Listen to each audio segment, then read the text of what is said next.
లోకేష్ నారా.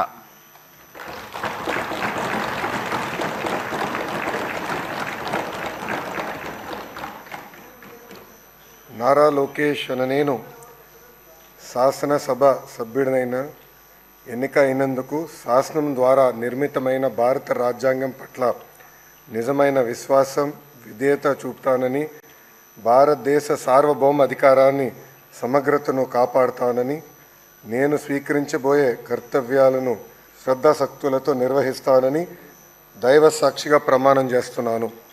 ఆంధ్రప్రదేశ్ శాసనసభ సభ్యుడైన నారా లోకేష్ అనే నేను సభ నియమాలను కట్టుబడి ఉంటానని, వాటిని అనుసరిస్తానని, సభ మర్యాదలను పాటిస్తానని, సాంప్రదాయాలను గౌరవిస్తానని దైవ సాక్షిగా ప్రమాణం చేస్తున్నాను.